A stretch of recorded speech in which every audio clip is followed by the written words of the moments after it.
Hello प्यारे बच्चों, कैसे हैं आप लोग। आई होप बहुत अच्छे होंगे और क्लासेस को एंजॉय कर रहे होंगे। आप लोगों को प्रश्न समझ में आ रहा होगा और आप लोगों के लिए बहुत ही मददगार साबित हो, इसी उम्मीद के साथ आप लोगों के लिए हर रोज़ चुनिंदा प्रश्नों को लेकर उपस्थित होते हैं और मैक्सिमम प्रश्न आपके आईएएस के हैं। आज के प्रश्न भी बहुत अच्छे हैं बच्चों। ये आपकी इकोनॉमी के बहुत सारे कॉन्सेप्ट को क्लियर करेंगे। याद रखेंगे, ज़्यादातर क्वेश्चन आपको जो पढ़ाए गए हैं उसी सिलेबस से हैं और कुछ क्वेश्चन आपकी कॉमन सेंस पर भी होंगे और एक दो क्वेश्चन आपके करंट बेस्ड भी होंगे, जो कि पहले के टाइम में करंट बेस्ड क्वेश्चन आए हुए थे।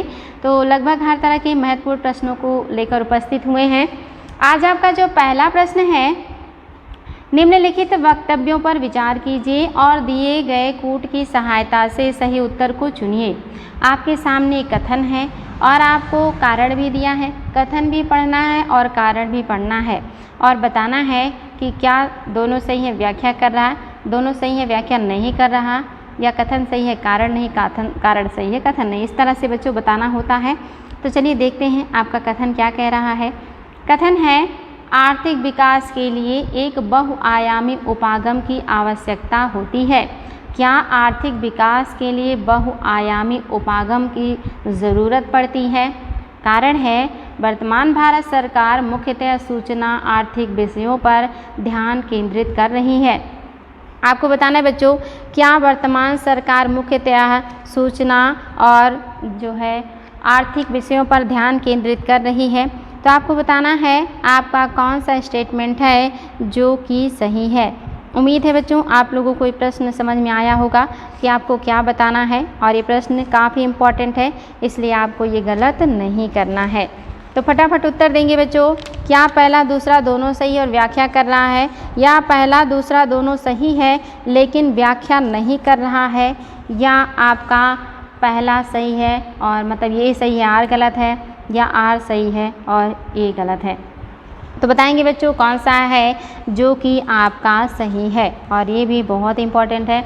आई होप आपको पता चल गया होगा बच्चों कि आपका जो ऑप्शन नंबर पहला है, यानी कि मीन्स कि आपका इसमें ऑप्शन नंबर 3 जो है ये सही होगा, यानी कि आपका पहला कथन सही है लेकिन आर जो है ये गलत है। आप सबको पता है कि आर्थिक विकास के लिए बहुआयामी उपागम की आवश्यकता होती है। जब हम हर तरह के चीज़ों पर ध्यान देते हैं, हर क्षेत्र पे ध्यान देते हैं, तब हमारा अच्छे से विकास होता है। बिल्कुल सही बात है। लेकिन क्या दूसरा कथन सही है कि जो वर्तमान सरकार है ये मुख्यतः सूचना और आर्थिक विषयों पर ध्यान केंद्रित कर रही है? तो याद रखेंगे बच्चों, दूसरा सही नहीं है, बिकॉज वर्तमान भारत सरकार सूक्ष्म आर्थिक विषयों के साथ साथ बृहद आर्थिक विषयों पर ध्यान केंद्रित कर रही है। यानी कि यहाँ पर सूचना आर्थिक जो है, यहाँ पे आपका जो है सूचना आर्थिक दे बच्चों, ये सूक्ष्म है। याद रखेंगे क्या है, सूक्ष्म। तो ये सूक्ष्म आर्थिक विषयों पर ध्यान केंद्रित कर रहा है, ये सही नहीं है, क्योंकि सूक्ष्म के साथ साथ सरकार बृहद आर्थिक विषयों पर भी ध्यान केंद्रित कर रही है। यानी कि सूक्ष्म के साथ साथ बृहद आर्थिक दोनों विषयों को लेकर सरकार काम कर रही है। मात्र एक की बात करेंगे तो गलत हो जाएगा, और आप सबको पता होगा कि बिल्कुल सही है। वर्तमान सरकार हर तरह के विषयों पर ध्यान देती, चाहे वो सूक्ष्म आर्थिक क्षेत्र हो या बृहद आर्थिक क्षेत्र हो। इसलिए आपका पहला सही है लेकिन दूसरा गलत है, यानी कि ए सही है, आर गलत है। चलिए बच्चों, अगला प्रश्न भी बहुत अच्छा है और ये भी आपके कॉमन सेंस पर आधारित प्रश्न है। ये सब आपकी कॉन्सेप्ट को क्लियर करने वाली बातें हैं और मैं ये सारी बातें क्लास में समझा भी चुकी हूँ। कथन है, भारत में पिछले 10 वर्षों में आर्थिक विकास लगभग स्थिर रहा है। क्या ये बात सही है कि भारत में लगभग 10 वर्षों में आर्थिक विकास स्थिर रहा है? दूसरा है आपका, खाद्यान्न का उत्पादन भी पिछले कई वर्षों में बढ़ा नहीं है। क्या ये बात सही है कि खाद्यान्नों का जो उत्पादन है वो पिछले कई वर्षों में नहीं बढ़ा है? तो आपको बताना है बच्चों कि क्या ए और आर दोनों सही है और सही व्याख्या कर रहा है आर ए की, या ए और आर दोनों सही है किंतु आर ए की व्याख्या नहीं कर रहा, या ए सही है किंतु आर गलत है, या दोनों गलत हैं। तो बताएंगे प्यारे बच्चों कि कौन सा कथन सही है। बहुत ईजी है, बिल्कुल कॉमन सेंस का क्वेश्चन है। अगर आपने सीरियसली सारे क्लास को पढ़ा है, खास करके अगर आपने कृषि वाले चैप्टर में ध्यान से मेरी बातों को सुना होगा तो क्वेश्चन गलत नहीं करेंगे। और आप सभी को पता होना चाहिए बच्चों कि इसमें कही जाने वाली दोनों बातें गलत हैं, एक भी सही नहीं है। क्योंकि आपको पता है कि कह रहा है कि भारत में पिछले 10 वर्षों में आर्थिक विकास लगभग स्थिर है। ऐसा कुछ भी नहीं है। आज और पिछले 10 वर्ष पहले की बातों में काफ़ी अंतर आ चुका है। इनफैक्ट हर वर्ष कुछ ना कुछ अंतर आ रहा है। तो कह रहा पिछले 10 वर्षों से आर्थिक विकास स्थिर है, बिल्कुल नहीं, एकदम गलत है, सरासर गलत है। आप सबको पता है कि ऐसा नहीं है। और दूसरा भी कह रहा है कि पिछले कई वर्षों से खाद्यान्न उत्पादन बढ़ा नहीं है, ये भी गलत है। उत्पादन तो बढ़ ही रहा है। अगर उत्पादन ना बढ़ता तो जो दिन प्रतिदिन जनसंख्या बढ़ रही है उसका भरण पोषण कैसे होता। ये अलग बात है कि उत्पादन हर साल एक समान नहीं होते, किसी साल कम, किसी साल अधिक, किसी साल सामान्य होते हैं। लेकिन ये कहिए कि लगातार बढ़ रहा है या लगातार घट रहा है या स्थिर है, ऐसा कुछ नहीं है। लगभग आप कहेंगे कि मोटा मोटा लगभग बढ़ ही रहा है। क्योंकि डिमांड बढ़ रहा है तो सप्लाई तो बढ़ाना ही पड़ेगा, इसलिए आप देखेंगे लगभग हर साल बढ़ रहा है। अगर मानसून कभी बहुत ज़्यादा असामान्य ना हो तो खाद्यान्न उत्पादन में ज़्यादा कमी देखने को नहीं मिलता। तो इसलिए आपका दोनों ऑप्शन क्या हो गया, गलत हो गया। कॉमन सेंस का क्वेश्चन था बच्चों, गलत नहीं करेंगे। ऐसे प्रश्न ही IAS में आते हैं जहाँ पे हमेशा किताबी ज्ञान नहीं बल्कि आपके कुछ व्यवहारिक ज्ञान भी काम आने चाहिए। चलिए बच्चों, आपका अगला प्रश्न भी कुछ इसी टाइप का है जिसमें आप अपने दिमाग का उपयोग करते हुए उत्तर को प्राप्त कर सकते हैं। पहला आपका कथन है, यद्यपि 1947 के बाद की अवधि में भारत की राष्ट्रीय आय कई गुना बढ़ गई है, परंतु प्रति व्यक्ति आय स्तर में कोई सुदृढ़ सुधार नहीं हुआ है। क्या ये बात सही है कि पिछले आपका 1947 के बाद की अवधि से भारत की राष्ट्रीय आय कई गुना बढ़ी, लेकिन प्रति व्यक्ति आय के स्तर में कोई सुदृढ़ सुधार नहीं हुआ है? दूसरा कारण, भारत की जनता का काफ़ी बड़ा भाग अभी भी गरीबी रेखा के नीचे रहता है। तो आपको बताना है कि कौन सी बात है जो कि सही है। और आई होप आप इसका उत्तर बता सकते हैं। और ये काफ़ी इम्पॉर्टेंट है और आपके लिए कॉमन सेंस का क्वेश्चन भी है, इसलिए आपका जो पहला कथन है आपको पता होना चाहिए। जो पहला कथन है ये सही नहीं है, कथन गलत है, लेकिन आर जो आपका कारण है ये सही है। कैसे गलत है बच्चों? तो आप सभी को पता है कि कह रहा 1947 के बाद की अवधि में भारत में राष्ट्रीय आय कई गुना बढ़ा है। ठीक है, राष्ट्रीय आय में बहुत ज़्यादा बढ़ोतरी हुई है, कह रहा परंतु प्रति व्यक्ति आय स्तर में कोई सुदृढ़ सुधार नहीं हुआ। प्रति व्यक्ति आय में भी सुधार हुआ है, ये बात सही है कि ये कह रहा कोई सुदृढ़ सुधार नहीं हुआ। तो ये कहिए कि बहुत ज़्यादा वृद्धि हुई है तो ये सही नहीं है, लेकिन सुधार तो हुआ ही है। अब ये कहना कि कोई नहीं, बिल्कुल नहीं, जरा सा भी नहीं, तो क्या हो जाएगा, गलत हो जाएगा। यानी कि इनकम भी बढ़ा है। और आपको पता है जब राष्ट्रीय इनकम बढ़ेगा तो जब आप भाग देंगे पूरी जनसंख्या से, टोटल इनकम में टोटल जनसंख्या से भाग देंगे तो आपका प्रति व्यक्ति आय निकल के आएगा। और अगर आपका राष्ट्रीय इनकम बढ़ रहा है तो जाहिर सी बात है प्रति व्यक्ति आय भी बढ़ेगा। ये अलग हो सकता है कि राष्ट्रीय आय जितना बढ़ रहा है उसी की अपेक्षा जनसंख्या भी बढ़ रही हो, तो इसलिए राष्ट्रीय आय जो है वो बहुत ज़्यादा नहीं बढ़ रहा है तेज़ी से, लेकिन आपका प्रति व्यक्ति आय जो है वो बढ़ रहा है। ये अलग बात है कि बहुत तेज़ी से बढ़ नहीं रहा है, क्योंकि जनसंख्या भी बहुत तेज़ी से बढ़ रही है। तो आपका पहला गलत हो गया। दूसरा बिल्कुल सही है कि भारत की जनता जनता का काफ़ी बड़ा भाग अभी भी गरीबी रेखा के नीचे रहता है, इसमें कोई डाउट ही नहीं है। आज भी हम दुनिया में सबसे ज़्यादा ग्रामीण और गरीब जनसंख्या वाले देश हैं। सबसे ज़्यादा कुपोषित जनसंख्या है हमारे यहाँ, सबसे ज़्यादा गरीब जनसंख्या है, सबसे ज़्यादा ग्रामीण जनसंख्या है। तो आपका पहला जो है ये गलत हो गया और आपका आर जो है ये सही है, यानी कि ऑप्शन नंबर 4 आपका सही हो जाएगा। चलिए बच्चों, अगला क्वेश्चन, ये भी आपके कॉमन सेंस का ही क्वेश्चन है। IAS के क्वेश्चन मोस्टली कॉमन सेंस या कहिए कि वो आपके कॉन्सेप्ट बेस्ड होते हैं। तो ये क्वेश्चन भी आपको बताना है कि इसमें आपको बताना है बच्चों, ध्यान से देखेंगे कि आपका क्वेश्चन है, भारत में ग्रामीण आय नगरीकरण आय से कम है, इसके लिए निम्नलिखित में से कौन सा कारण है जो कि जिम्मेदार है। तो ये आप लोगों को बताना है कि कौन सा कारण है जो कि जिम्मेदार है।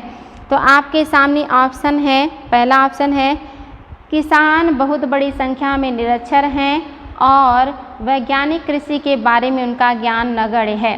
क्या ये बात सही है? दूसरा, विनिर्मित उत्पादों की तुलना में प्राथमिक उत्पादों का मूल्य कम होता है। क्या ये बात सही है?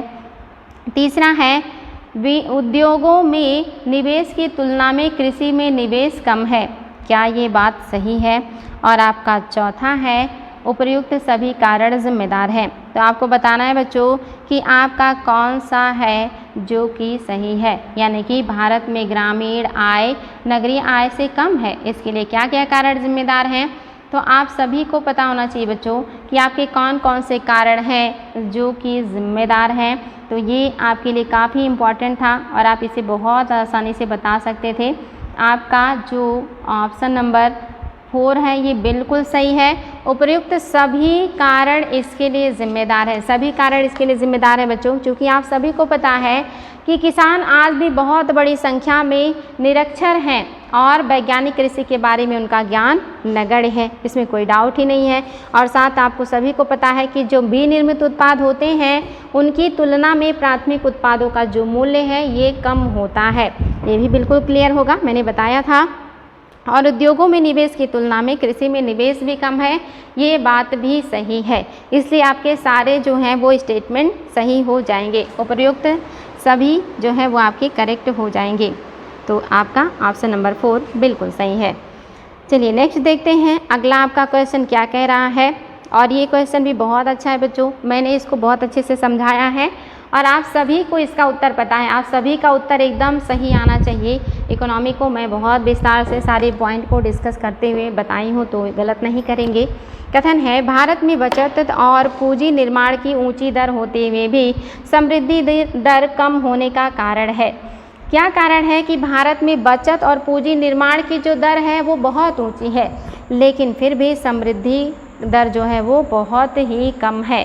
पहला है उच्च जन्म दर, दूसरा है विदेशी सहायता का नीचा स्तर, तीसरा है नीची पूंजी उत्पाद अनुपात और चौथा है ऊंची पूंजी उत्पाद अनुपात। ये क्वेश्चन तो मेरे कोई भी बच्चा गलत नहीं करेगा, क्योंकि मैं इसको बहुत बार समझा चुकी हूँ और क्लास में भी मैंने प्रश्न किया था, तो ये सबको पता है कि इसका उत्तर क्या हो जाएगा। आप सभी लोगों का बहुत ही बढ़िया जो परफॉर्मेंस, आपका जो ऑप्शन नंबर 4 है ये बिल्कुल करेक्ट हो जाएगा।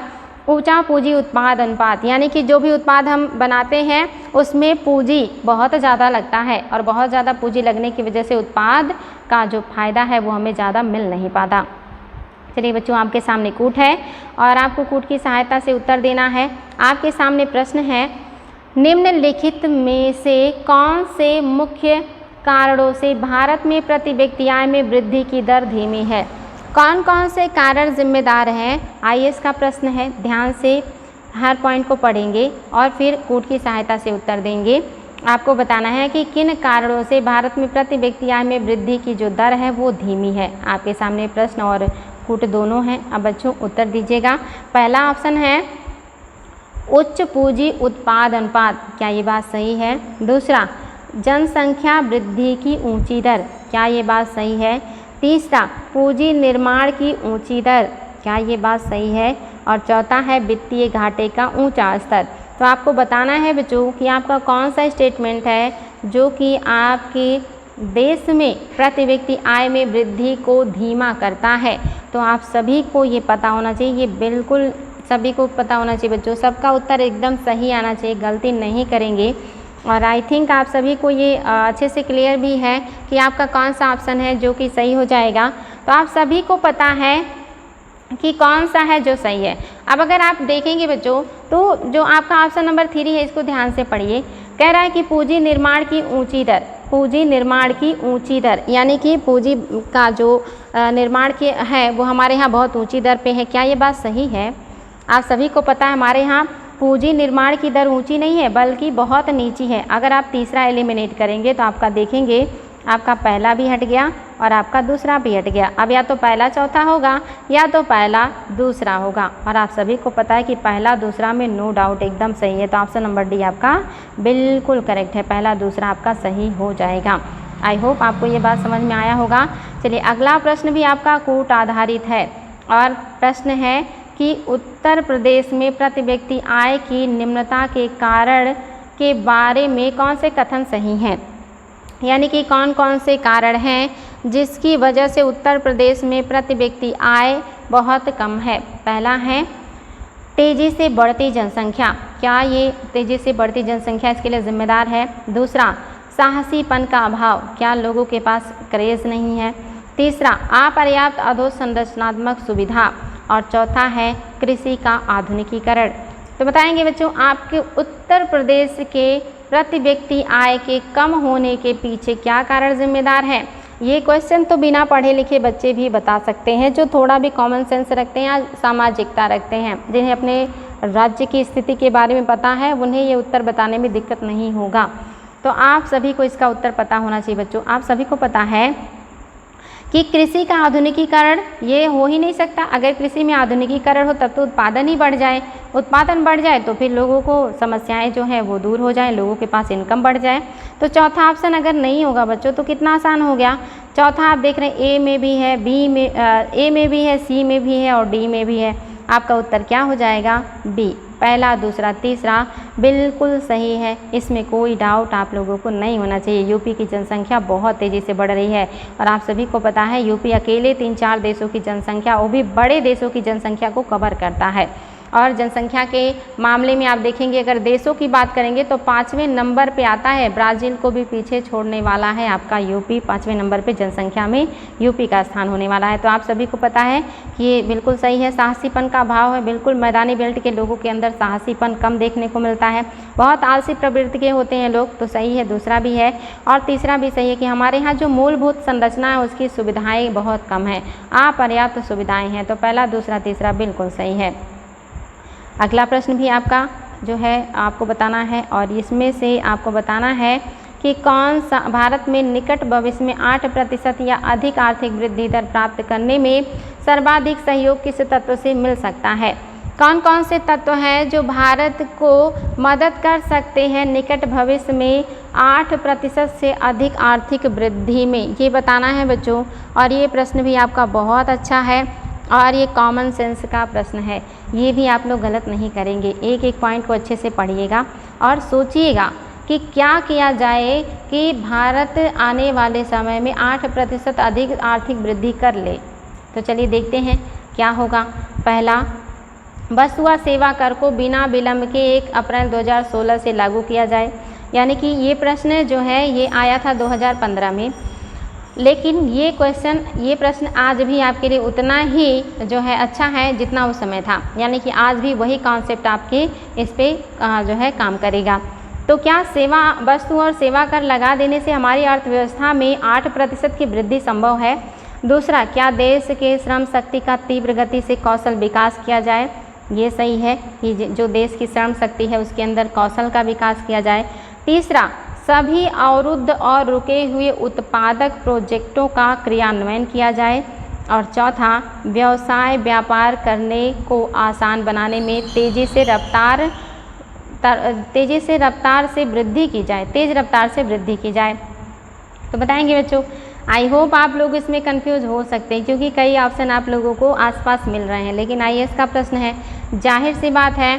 पहले क्वेश्चन पे ध्यान दीजिएगा। भारत में कह रहा निकट भविष्य में, यानी कि जल्द से जल्द आने वाले कुछ ही वर्षों के अंदर अर्थव्यवस्था में 8% की वृद्धि कैसे आ सकता है, उसके लिए सबसे सहयोगी तत्व कौन सा होगा। हालांकि ये सारी चीज़ें करने से परिवर्तन आएगा, लेकिन जिसके मतलब लाने से बहुत तेज़ी से परिवर्तन आए, आमूल चूल परिवर्तन आए और तत्काल आपको परिवर्तन देखने को मिले, वो आपको कदम उठाना है। तो इसके लिए कौन सा कदम सबसे कारगर होगा।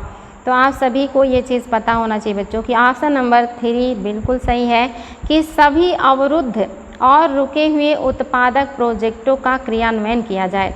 इससे फटाफट या बहुत तीव्र गति से उत्पादन बढ़ेगा, रोजगार बढ़ेगा, समृद्धि बढ़ेगा और आय बढ़ जाएगा।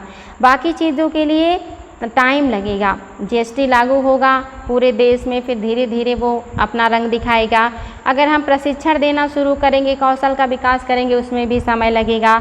अगर हम व्यवसाय में आसान और तेज़ रफ्तार की वृद्धि करेंगे तो उसका भी आउटपुट देर में आएगा। लेकिन जो रुके हुए प्रोजेक्ट हैं और इन सारी चीज़ों को अगर फटाफट लागू कर दिया जाए तो बहुत तेज़ी से हमें परिवर्तन देखने को मिलेगा। आपका ऑप्शन नंबर 3 बिल्कुल सही है। आईएएस के प्रश्न को ध्यान से पढ़ना चाहिए कि वो क्या कह रहा है और डिमांड के अकॉर्डिंग ही सप्लाई होना चाहिए। अगला प्रश्न है, निम्न कारणों में से कौन सा कारण भारत के प्रति व्यक्ति वास्तविक आय में धीमी बढ़त के लिए मुख्य रूप से उत्तरदायी रहा है। आपको बताना इनमें से कौन सा रीज़न है जिसकी वजह से भारत में प्रति व्यक्ति जो आय है, वास्तविक आय बहुत धीरे से बढ़ा है और उसके लिए जिम्मेदार है, बहुत धीमी गति से बढ़ने के लिए जिम्मेदार है। पहला, जनसंख्या में तेज़ बढ़त, क्या जनसंख्या में ज़्यादा वृद्धि की वजह से ऐसी समस्या है। दूसरा, मूल्यों में भारी बढ़त, क्या मूल्यों में बहुत ज़्यादा वृद्धि होने की वजह से ऐसी बातें देखने को मिल रही हैं। तीसरा है, कृषि एवं औद्योगिक क्षेत्रों के विकास में धीमी गति, क्या ये कारण इसके लिए जिम्मेदार है। और चौथा है, विदेशी विनिमय की अनुपलब्धता, कि हमारे यहाँ जो विदेशी विनिमय है ये उपलब्ध नहीं है। और आपका पाँचवा है कि सभी कथन सही हैं। तो बताएंगे बच्चों कौन सा कारण है जो जिम्मेदार है। और ये तो बिल्कुल भी हार्ड नहीं है आप लोगों के लिए, आप सभी का इतना दिमाग तो डेवलप हो ही गया है कि आप बड़े आसानी से बता देंगे कि आपके देश के लिए कौन सी चीज़ें अच्छी हैं और कौन सी चीज़ें अच्छी नहीं हैं। आप सभी लोग अब बहुत बुद्धिमान हो गए हैं और आप सभी का बढ़िया उत्तर इस पर आए, ये बढ़िया है। तो आप सभी का क्या हो गया, बहुत ही बढ़िया रहा। ये आपका ऑप्शन नंबर जो 5 है बिल्कुल सही है, यानी कि ये सभी कारण जिम्मेदार हैं देश के आर्थिक धीमी वृद्धि के लिए। चलिए बच्चों, आपका अगला प्रश्न है, भारत में बचत में भागीदारी के संदर्भ में पिछले 4 वर्षों के आधार पर निम्नलिखित में से क्या एक कथन सही है। देखिए बच्चों, ये प्रश्न भी बहुत ही शानदार है। कह रहा है कि भारत में जो बचत में भागीदारी के संदर्भ में पिछले 4 वर्षों के आधार पर निम्नलिखित में से कौन सा कथन सही है। यानी कि जो देश में बचत किया जा रहा है उसमें पिछले 4 वर्षों के दरमियान कौन कौन से जो है चीज़ें इसके लिए सही हैं। तो आपको कोई एक ही सही है ये बताना है। पहला है, घरेलू क्षेत्र के वित्तीय एसेट्स की भागीदारी बढ़ी है, क्या जो भारत का बचत बढ़ा उसमें सबसे ज़्यादा भागीदारी 4 वर्षों में घरेलू क्षेत्र के वित्तीय एसेट्स की भागीदारी की रही। दूसरा, सार्वजनिक क्षेत्र की बचत में भागीदारी बढ़ी है, क्या सार्वजनिक क्षेत्र में बचत में भागीदारी बढ़ी है, यानी कि क्या सार्वजनिक क्षेत्र की बचत में भागीदारी बढ़ी है। तीसरा, घरेलू क्षेत्र, निजी निगम क्षेत्र तथा सार्वजनिक क्षेत्र के योगदान की प्रवृत्ति घटने बढ़ने की रही है। और चौथा, घरेलू क्षेत्र की वित्तीय एसेट्स के रूप में बचत की भागीदारी घटी है। तो आपको बताना है बच्चों कि कौन सा है जो भारत में बचत के लिए भागीदारी के संदर्भ में पिछले 4 वर्षों के बारे में सही है। पिछले 4 वर्षों में जो हमने बचत किया है उस बचत भागीदारी के बारे में कौन से कथन सही हैं। आप सबको पता है प्राथमिक द्वितीयक तृतीयक क्षेत्र ही हमारी आर्थिक वृद्धि समृद्धि के लिए जिम्मेदार हैं। तो इसी में से या तो किसी एक में या सभी में जब वृद्धि कमी अधिकता होगी तो उसी से बचत प्रभावित होगा। तो आप सभी को पता होगा बच्चों कि आपका ऑप्शन नंबर जो 3 है ये बिल्कुल सही है। घरेलू क्षेत्र, निजी निगम क्षेत्र, सार्वजनिक क्षेत्र के योगदान की प्रवृत्ति घटने बढ़ने की रही है। आपने देखा था पहले सार्वजनिक क्षेत्र का अधिक योगदान था लेकिन अब धीरे धीरे घटते जा रहा है। निगम क्षेत्र का मोस्टली बढ़ ही रहा है जो कि निजी क्षेत्र तेज़ी से बढ़ रहा है। घरेलू क्षेत्र में लगातार घट रहा था लेकिन पिछले साल से इसमें थोड़ी सी वृद्धि देखने को मिली है। तो आप देख रहे हैं ये इसमें घटने और बढ़ने की प्रवृत्ति देखने को मिल रही है पिछले 4 वर्षों में। तो आपका ऑप्शन नंबर 3 बिल्कुल सही हो जाएगा। चलिए बच्चों, बताएंगे आपके सामने कोट है और आपको कोट की सहायता से बताना है सही क्या है। भारत में निम्नलिखित 4 प्रमुख क्षेत्रों से बचत का उदय होता है। ये 4 प्रमुख क्षेत्र हैं बच्चों जहाँ से बचत होता है और आपको इन जो है बचत के जो चीज़ें हैं आपको बताना है कि नीचे दिए गए कोट का उपयोग करते हुए उपर्युक्त क्षेत्रों में योगदान का सही अवरोही क्रम इंगित कीजिए। यानी कि जो बचत करता है उसका आपको अवरोही क्रम बताना है। अवरोही क्रम आपको बताना है, ये चीज़ याद रखेंगे, बहुत इंपॉर्टेंट है बच्चों। यानी कि सबसे ज़्यादा बचत, उससे कम और उससे कम, आपको अवरोही क्रम बताना है। इसलिए आपका कौन सा है जो कि सही हो जाएगा ये आपको बताना है। आई होप आप इसको बता सकते हैं।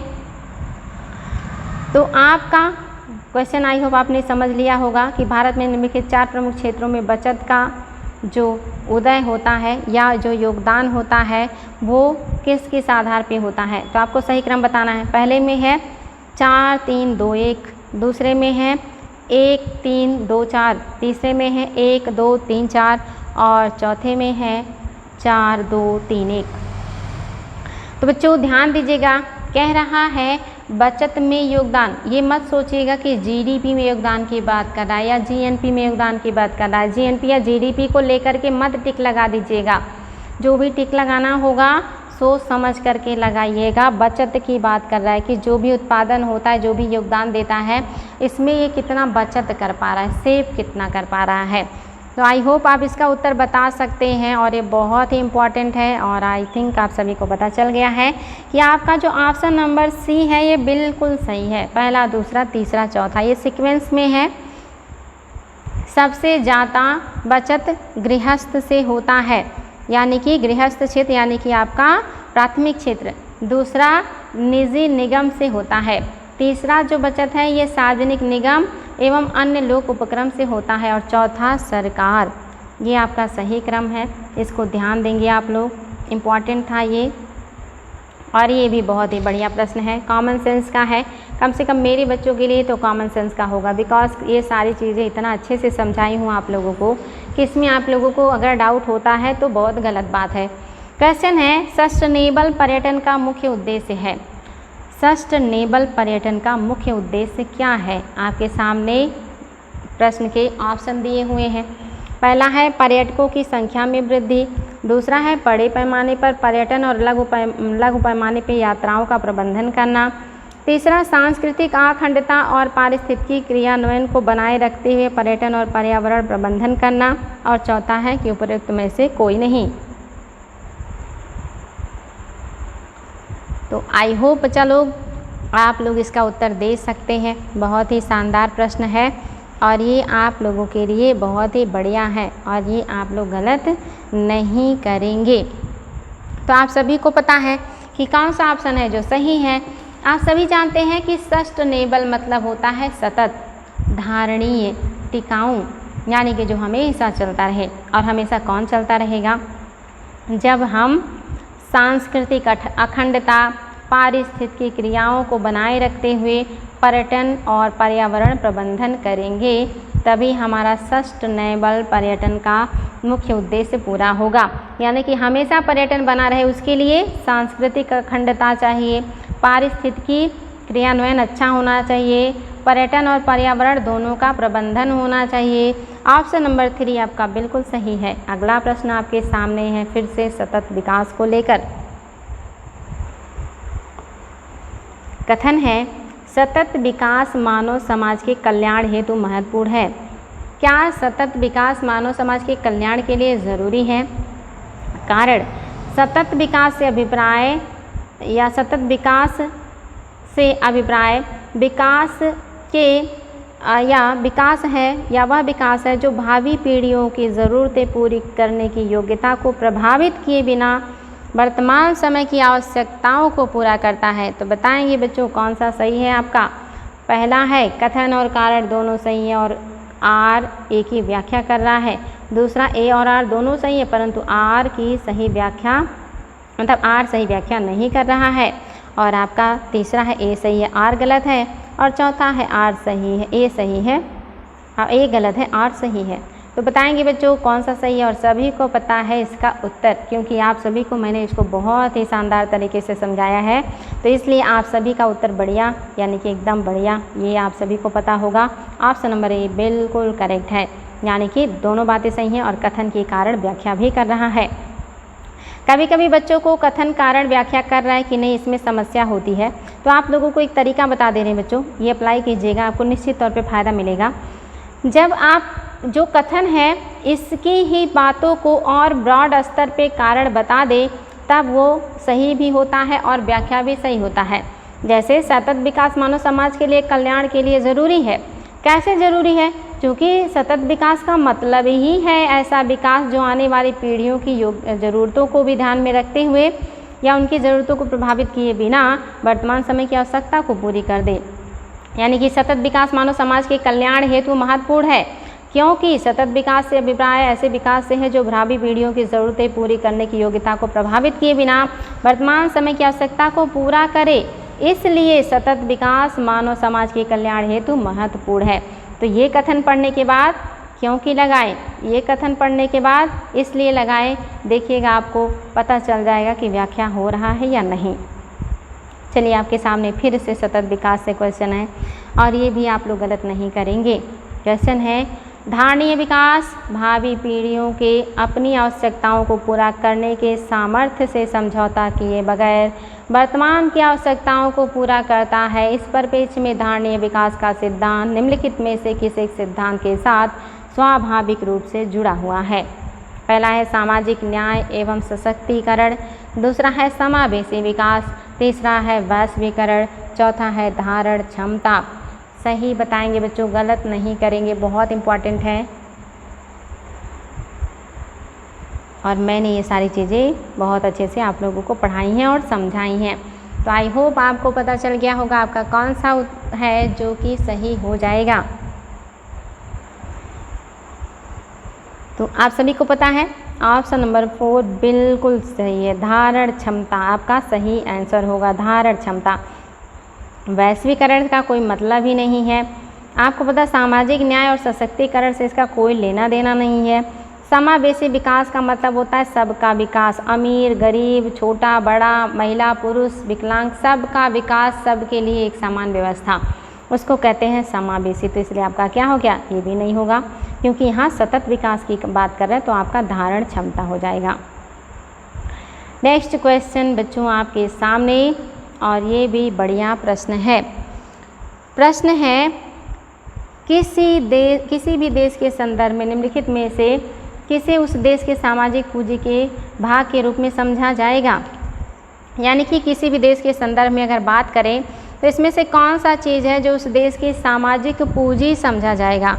याद रखेंगे बच्चों, सामाजिक पूंजी समझा जाएगा, ये बात कह रहा है। और ये क्वेश्चन भी बहुत ही शानदार है, इसमें मैक्सिमम बच्चों को कन्फ्यूज़न होगा ऐसा मुझे लग रहा है। तो याद रखेंगे किसी भी देश के बारे में निम्नलिखित में से किसे उस देश की सामाजिक पूंजी के भाग के रूप में समझा जाएगा। कौन सा है जो किसी देश के सामाजिक पूंजी कहलाएगा। पहला, जनसंख्या में साक्षरों का अनुपात, क्या साक्षरों का अनुपात है सामाजिक पूंजी। दूसरा है इसके भवनों एवं आधारित संरचना और मशीनरों का स्टॉक, क्या भवन आधारित संरचना और मशीनों का स्टॉक है उसका सामाजिक पूंजी। या कार्यशील आय समूह में जनसंख्या का आमाप, या जो काम करने वाले जनसंख्या है उनका माप, या वो जो है किसी भी देश की सामाजिक पूंजी है। चौथा, समाज में आपसी भरोसे और सामंजस्य का स्तर। तो बताएंगे बच्चों कौन सा कथन है जो कि सही है। सामाजिक पूंजी के बारे में बताना है बच्चों, इसलिए आपको बताना है सामाजिक पूंजी। आई होप आपको उत्तर समझ में आया होगा इसका। आप सभी को पता होना चाहिए बच्चों, आपका ऑप्शन नंबर 4 बिल्कुल सही है। जब आर्थिक पूंजी की बात करता तब ये सही हो जाता कि कार्यशील जनसंख्या होगी। आपकी जो साक्षर जनसंख्या है ये आपके आर्थिक और सामाजिक दोनों में आ जाएगा, और भवन और ये सारी चीज़ें भी आर्थिक में आ जाएंगे। सामाजिक पूंजी वो है जो समाज में आपसी भरोसे और सामंजस्य के स्तर को बताता है, वही उसका सामाजिक पूंजी है। ऑप्शन नंबर 4 बिल्कुल सही है। आई होप ये प्रश्न आपको बहुत अच्छा लगा होगा, क्योंकि ये सारी चीज़ें किताबों से सिर्फ नहीं होती, बहुत सारी चीज़ें जो है जनरल नॉलेज या अपने खुद की व्यक्तित्व, अपने खुद की सोच से भी होता है, और ऐसी ही चीज़ों का तलाश IAS के एग्ज़ाम में किया जाता है। चलिए बच्चों, ये तो आपके लिए आसान हो गया, क्योंकि इसमें आपको बहुत आसानी से उत्तर मिल जाएगा। क्वेश्चन है, समावेशी संघ वृद्धि के लिए आवश्यक है।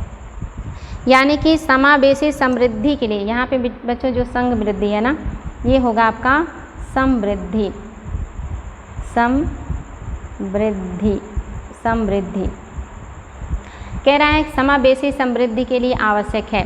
अगर समावेशी समृद्धि चाहते हैं तो क्या करना होगा? पहला, अधोसंरचनात्मक सुविधाओं का विकास।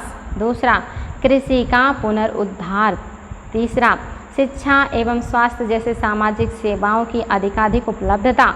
और चौथा है कि उपरोक्त सभी। तो बताएंगे प्यारे बच्चों कि कौन कौन से बातें आपको सही लग रही हैं, क्या सभी सही हैं या कोई एक सही है। समावेशी संघ या समृद्धि के लिए कौन कौन सी बातें समावेशी समृद्धि के लिए आवश्यक हैं, आपको ये बात बतानी है। और आई होप इसका उत्तर हर बच्चे को पता होगा, बिकॉज ये बहुत आसान और बढ़िया प्रश्न है। आप सबको पता है इसका ऑप्शन नंबर 4 बिल्कुल करेक्ट हो जाएगा, कोई डाउट ही नहीं है। समावेशी यानी कि सभी के विकास के लिए, अधोसंरचनात्मक यानी कि मूलभूत नीचे की चीज़ों को पूरा करना, कृषि का पुनरुद्धार क्योंकि आज भी कृषि पर हमारी मैक्सिमम जनसंख्या निर्भर है, और साथ ही शिक्षा, स्वास्थ्य, सामाजिक सेवाओं की ज़्यादा से ज़्यादा उपलब्धता। ये सारी चीज़ें हमारी समृद्धि और समावेशी विकास समृद्धि के लिए ज़रूरी हैं। चलिए एक और बढ़िया प्रश्न आपके सामने है, आसान भी है, इम्पॉर्टेंट भी है और आप सबके लिए बढ़िया है। निम्न में से किस एक से समावेशी विकास को बढ़ाने की आशा नहीं की जाती? इनमें से कौन सा है जो आपके समावेशी विकास को बढ़ाने की जिससे आशा नहीं की जा सकती? हो सकता है कुछ बच्चे इसमें भी कंफ्यूज हो जाएं। कौन सा एक है जो आपके समावेशी विकास की बढ़ाने की जिससे आशा नहीं की जा सकती? पहला है राष्ट्रीय आय की ऊंची वृद्धि दर। दूसरा है ग्रामीण विकास। तीसरा है कृषि विकास। चौथा है कृषि को पर्याप्त साख। वेरी इजी, वेरी इम्पॉर्टेंट और आप सबके लिए बहुत ही इम्पॉर्टेंट और महत्वपूर्ण।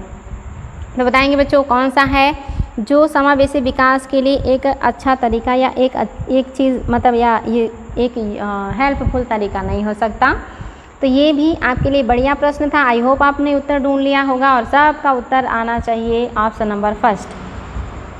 राष्ट्रीय आय की ऊंची वृद्धि से समावेशी विकास होगा, ये ज़रूरी नहीं। अगर सरकार ग्रामीण विकास पे, कृषि विकास पे, कृषि को पर्याप्त साख उपलब्ध नहीं करा रही है तो बहुत ज़्यादा राष्ट्रीय विकास होके क्या करेगा, बहुत ज़्यादा राष्ट्रीय इनकम में वृद्धि होके क्या करेगा जब आधारभूत चीज़ों पर सरकार ध्यान ही नहीं देगी।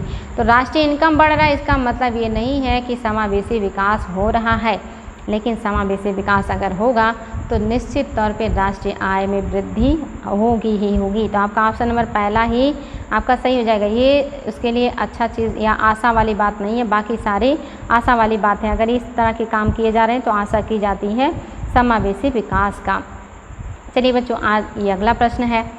सारे प्रश्न आपके लिए एक से बढ़ के एक हैं, सारे प्रश्न आपके दिमाग को सोचने पे मजबूर करने वाले हैं और ये प्रश्न भी आपके लिए बहुत ही शानदार है। प्रश्न है निम्नलिखित में से कौन से मूलतः समावेशी शासन के अंग नहीं कहे जा सकते? कौन है जो मूलतः समावेशी शासन का अंग नहीं कहा जा सकता है? पहला है गैर बैंकिंग वित्तीय कंपनियों को बैंकिंग कराने की अनुमति प्रदान करना। दूसरा सभी जिलों में प्रभावी जिला योजना समिति गठित करना। तीसरा जन स्वास्थ्य पर सरकारी व्यय में बढ़ोतरी करना। और चौथा है दोपहर का भोजन योजना का सशक्तिकरण करना। तो बताएंगे बच्चों कि आपका कौन सा स्टेटमेंट है जो कि आपका सही है और आपको इसमें से कौन सा है जो समावेशी विकास का अंग नहीं है, आपको ये बताना है। और ये आपके लिए बहुत ही बढ़िया है, थोड़ा सा विचार कीजिए और उत्तर दीजिए।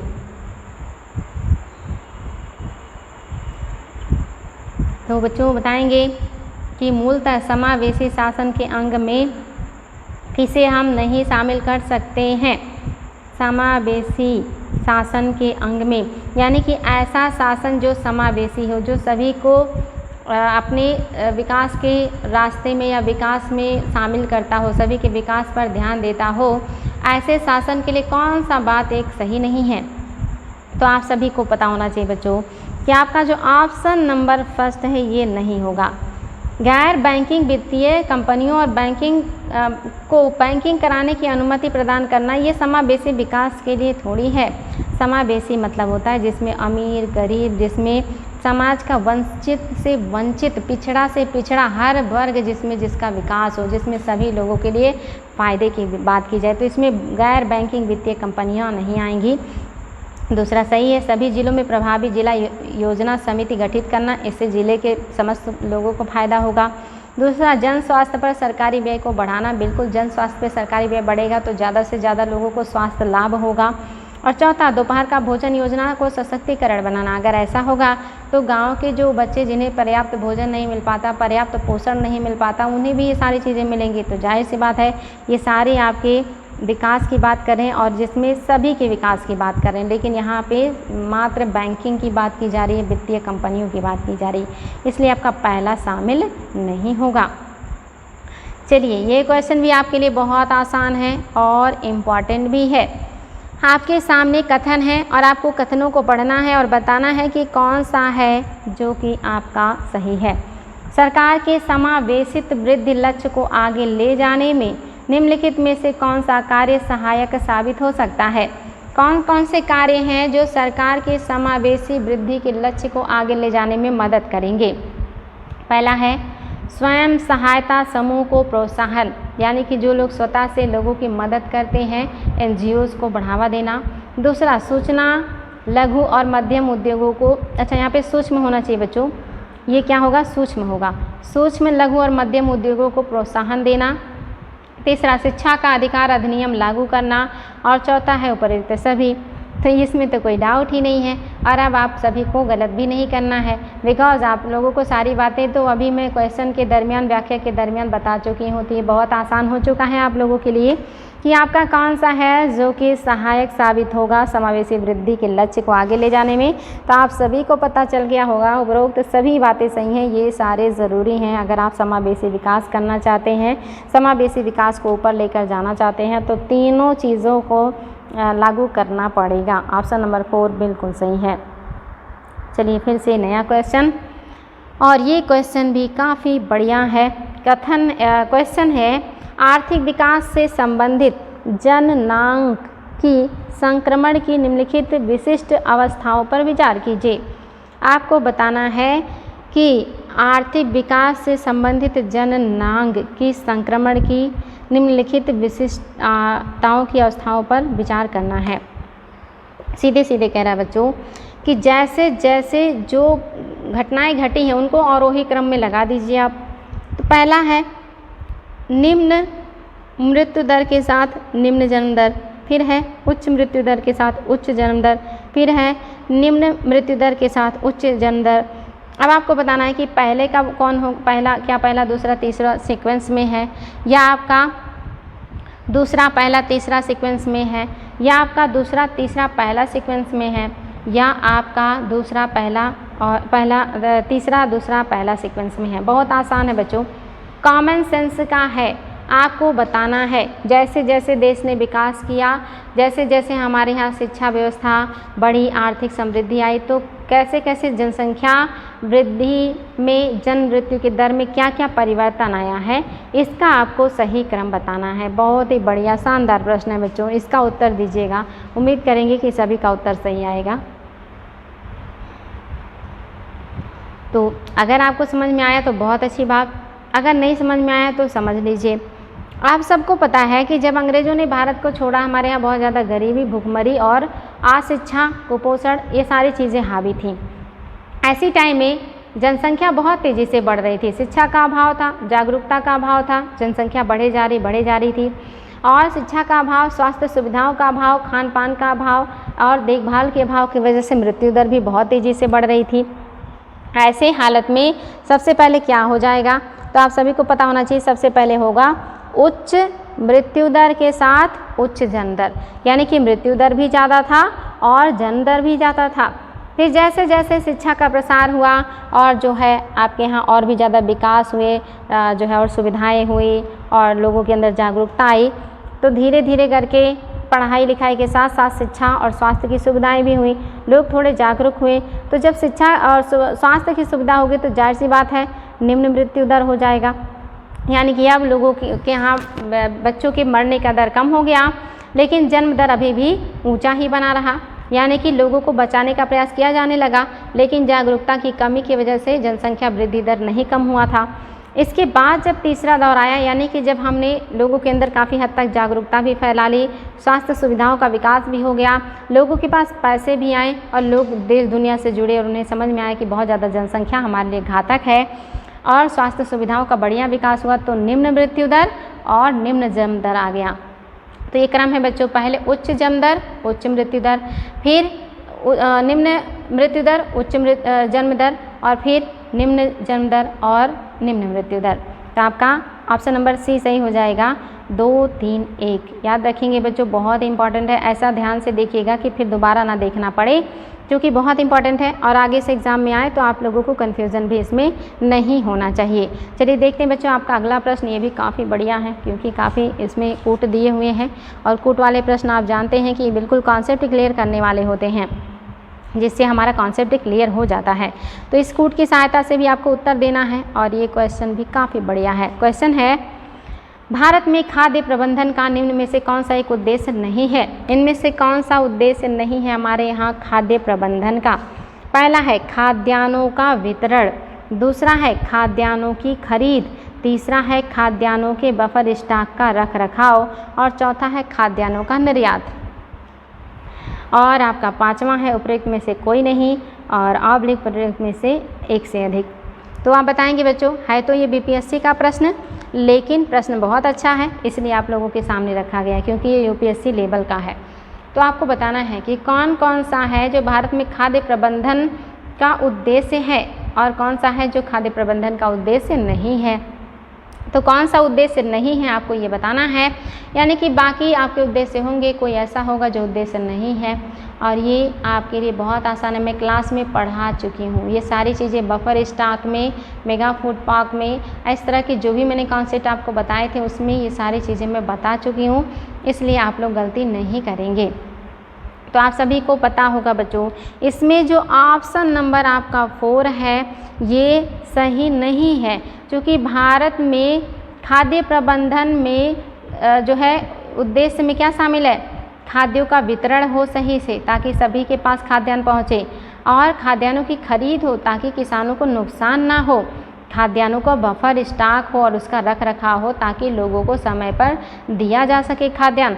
लेकिन निर्यात नहीं है, खाद्यान्न प्रबंधन में निर्यात नहीं है, याद रखेंगे।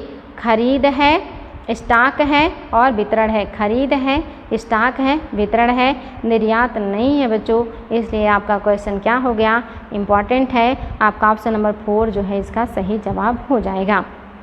चलिए बच्चों अगला प्रश्न देखते हैं, निम्नलिखित में से क्या भारत में नीली क्रांति से संबंधित है? इसमें तो कोई दम नहीं, इसलिए आप लोगों को इसका उत्तर देने में 1 मिनट भी नहीं लगेगा और इसका उत्तर आप लोग बहुत आसानी से और बहुत ही जो है ईजी तरीके से दे सकते हैं।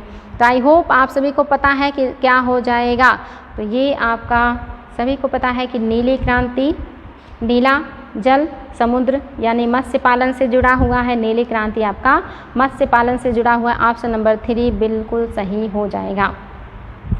चलिए अगला क्वेश्चन है, सूरज धारा योजना संबंधित है। सूरज धारा योजना किससे संबंधित है बच्चों? ये बिल्कुल 1 लाइनर का प्रश्न है और ये आई थिंक पीसीएस का प्रश्न है। 2-3 क्वेश्चन आपके लिए बहुत इजी भी डाल दिए गए हैं, क्योंकि बहुत हार्ड क्वेश्चन कर करके आप लोगों के दिमाग आज उसका अच्छा खासा कसरत हो गया होगा। तो बताएंगे ये पीसीएस लेवल के क्वेश्चन, आप सबको पता है मैं पीसीएस लेवल का क्वेश्चन आप लोगों को नहीं करवाती हूँ, क्योंकि आप लोगों को आईएएस की तैयारी कराई जा रही है। हालांकि आईएएस की तैयारी करने वाला पीसीएस का एग्ज़ाम दे सकता है, इसमें कोई डाउट ही नहीं है। तो सूरज धारा योजना किससे संबंधित है बच्चों? ऋण संबंधी है, बीज अदला बदली है, टीकाकरण है या बीमा से संबंधित है? तो याद रखेंगे ये छत्तीसगढ़ पीसीएस का क्वेश्चन है, 2016 में आया था छत्तीसगढ़ में, और ये आपका बीज अदला बदली से संबंधित है। ये बीज अदला बदली से संबंधित है। आपका ऑप्शन नंबर जो 2 है ये बिल्कुल सही हो जाएगा, ऑप्शन नंबर 2 बिल्कुल करेक्ट हो जाएगा। नेक्स्ट है बच्चों, ये क्वेश्चन बढ़िया है, ये बढ़िया क्वेश्चन है और ये आपके लेवल का भी होगा, ये आप सभी को पता होना चाहिए, चूँकि ये सारी चीज़ें मैं करवा चुकी हूँ। निम्नलिखित में से कौन सा भारत में भूमि सुधार का हिस्सा नहीं है? कौन सा है जो भारत में भूमि सुधार का हिस्सा नहीं है? कोई बच्चा गलत नहीं करेगा। क्लास में इतना अच्छे से समझाई हूँ ये सारी बातों को, तो गलत नहीं करेंगे। पहला है जमींदारी प्रथा का उन्मूलन, क्या ये शामिल है? दूसरा, भूमि जोत की अधिकतम सीमा का निर्धारण, क्या ये बात सही है? और तीसरा है काश्तकारी सुधार, क्या ये बात सही है? और चौथा है बहुफसली योजना। तो बताएंगे बच्चों, भूमि सुधार का हिस्सा नहीं है। इनमें से कौन सा है जो भारत में भूमि सुधार का हिस्सा नहीं है? तो आप सभी को पता होगा, मैंने दो तरह के भूमि सुधार बताए थे, एक संस्थागत और एक टेक्निकल बताया था। वो सारी चीज़ें आपको याद होंगी। तो आप सभी को पता है बहुफसलीकरण ना तो आपके संस्थागत में आता है और ना ही आपके टेक्निकल में ही आता है। तो आपका चौथा ऑप्शन जो है ये सही नहीं है, ये भूमि सुधार का हिस्सा नहीं है। ज़मींदारी उन्मूलन है, हदबंदी भी है और काश्तकारी सुधार नियम भी हैं, लेकिन चौथा ऑप्शन नहीं है। अगला प्रश्न और आज का लास्ट प्रश्न और आज का सबसे इजी और बढ़िया प्रश्न, क्वेश्चन है, निम्नलिखित में से कौन सा उपाय कृषि संरचना को कृषि विकास के लिए प्रेरक बनाने हेतु अपनाया गया है? कौन कौन से उपाय हैं जो कृषि संरचना को कृषि विकास के लिए प्रेरक बनाने हेतु अपनाए गए हैं? पहला है मध्यस्थों की समाप्ति, दूसरा है भूधृति सुधार, तीसरा है जोतों की हदबंदी, चौथा है उपर्युक्त सभी। बताएंगे बच्चों कौन कौन से जो है कदम उठाए गए कृषि के संरचना में बदलाव के लिए, विकास के लिए। तो इसमें भी कोई डाउट नहीं है आपको, ये सब संस्थागत निवेश की बात कर रहा है, आप सभी सही हैं। मध्यस्थों की समाप्ति, भूमि धारण क्षमता में सुधार और जोतों की हदबंदी, ये सारी चीज़ें की गई थी। ऑप्शन नंबर 4 बिल्कुल सही है बच्चों। आई होप आज के प्रश्न आप लोगों को बहुत अच्छे लगे होंगे, बहुत ही ज़्यादा कॉन्सेप्ट क्लियर करने वाले सारे प्रश्न थे। तो आज के लिए इतना ही बच्चों, और हम फिर आगे ऐसे ही बेहतरीन प्रश्नों के साथ मिलेंगे। अगर क्लास अच्छी लगती है तो like, share and comment please.